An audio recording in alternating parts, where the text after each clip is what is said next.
Welcome back to arcade.com. As always, I'm Vince, and let's continue this game development journey together. But before we set sail, that's a terrible pun, man. Let's recap what we got. So we've posted 4, maybe 5 games on the web. They're playable with a mouse, keyboard, gamepad, touchscreen, and Quest VR. We're multi-platform, meaning we're on desktop, tablets, mobile, and Quest. We've done a number of things with GUIs, cameras. A lot of learning has gone on, and that's kind of where we are right now. The next endeavor that we're doing here at arcade.com is, wait for it, drum roll please, it's multiplayer.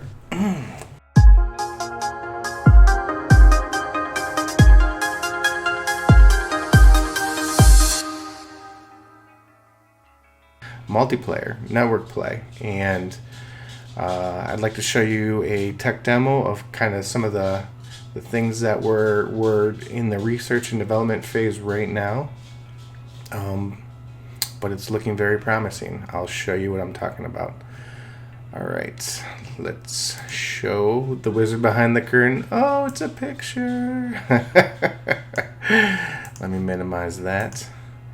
And before I get into kind of the social UX, I guess we'll call it, for the multiplayer, I'll show you a quick tech demo.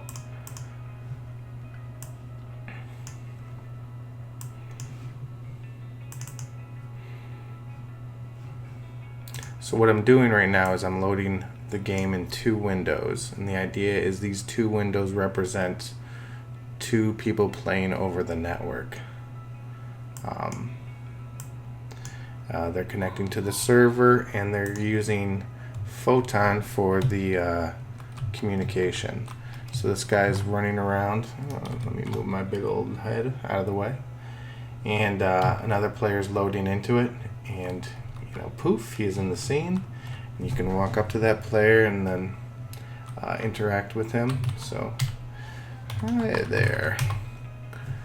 And then that player can talk back.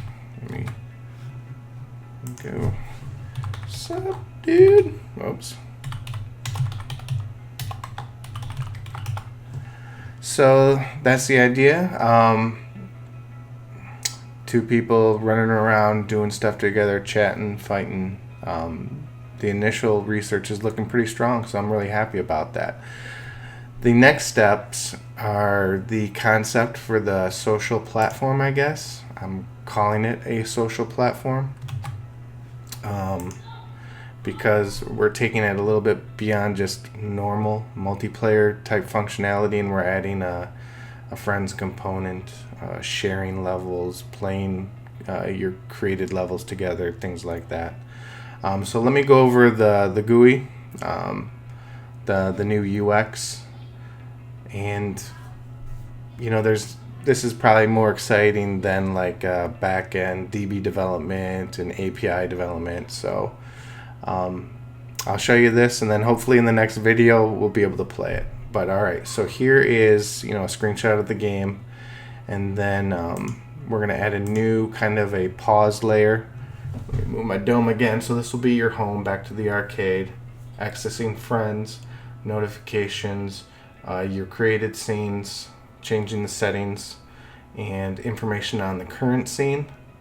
And so let me take you through, say, the friends. The friends screen will look like this. And one of the things we have to design for is multi-platform devices like VR. So VR, it might be nice to have friends up in front and center, but the screens will all be dockable via this button right here. You'll be able to have it centered, or like notifications, I have an example of it docked on the right side. So here would be that same form in the center. Here it is docked on the right. And that way, you could have it docked left, right, or center, and kind of customize your own interface. So this would be the friend screen where you can look up your friends, current status, game with them, chat with them, find new friends. Here's the friend search field, to look up players by name. And then it's you want to be friends. Okay, let's game together. Here is the notification. Notification might come in, so-and-so wants to play or be friends with you. You'll get a notification entry, and then you can either accept or decline that. And then if it's a game invite, you're off and running to the game. It could be a chat. And so here's an example of what chat could be if it was, docked to the right. And if you had multiple chats open, what I'm also thinking of considering is kind of this minified field at top, where you can have, if you minify them, these things on the bottom would be either chats or scenes, but allow you to kind of stack multiple chats at the same time, and they would kind of animate they might bounce or something. So they'd be muted and kind of semi-transparent, but then when you add a new chat, they would bounce and be opaque. In addition to that, I was thinking of kind of an alert system, very similar. Let me move over to the, I'll just move myself. To the Xbox, the old school Xbox alert type system, where it might kind of strobe in, bounce a couple times, and then hide away to let you know that there's a notification. And then if you act on that alert, you can bypass the notifications formed and just go right to that particular notification and accept, decline, or go back to the profile and say, hey, I'm busy right now. So on the profile screen might look something like this if you are a friend with that person. In this example, you can game with your friends, chat with them, look up their the scenes they've created. In this example, Sophia's created 3 scenes. Report abuse and block that person. And then here's an example of on the main menu or the pause menu. There's this information. So every level you'll be able to. Let me go back. Every level you'll be able to kind of look up the owner of that level, whoever made it, and check it out. And so if it's a nice level, chances are there's going to be other levels that they made, and you kind of look at all those levels.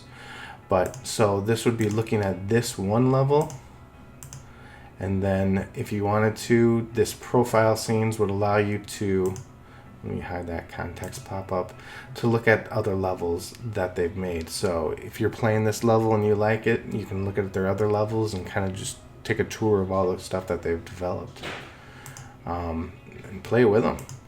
And then this profile prompt, what this is while your character's walking around, if you walk up to a player, you'll get this profile prompt, and you can quickly access their profile and then go right to friending them. So for a non-friend, let me see if I have what it would be for a non-friend. A non-friend would look something like this. Let's be friends. I want to check out your assets, report abuse or block. So that's what a non-friend would look like. So the idea would be, your avatar walks up to a person that says, hey, this is Sophia Mush, and let me check out your profile. Whoops. And let's be friends. And then that friend would get a request and say, accept or decline, and you'd be friends thereafter. And then you could game together, chat together, or do a lot of these social networking things. So I'm pretty excited about that. Again, it's a lot better looking at this stuff than the DB design or the APIs. But another cool thing about this is that it gives it a sense of a platform, like more than just a single player experience. Now that these social elements are in here, it takes on kind of a life of its own, where it can start to breathe on its own. So I'm really excited about getting some of these network and multiplayer type features in here. And honestly, I want to play some levels with like my bro and kind of just walk through it and say, hey, I made this, you know, and let's play it on the weekend kind of together. So we'll be able to do stuff like that. All right, so that's it for this week's video. I'm looking forward to kind of getting a lot of this cool network play and multiplayer type stuff technically underway, and look forward to showing you kind of where it's at next week. Okay, I'm going to sign off. You guys take care. Bye.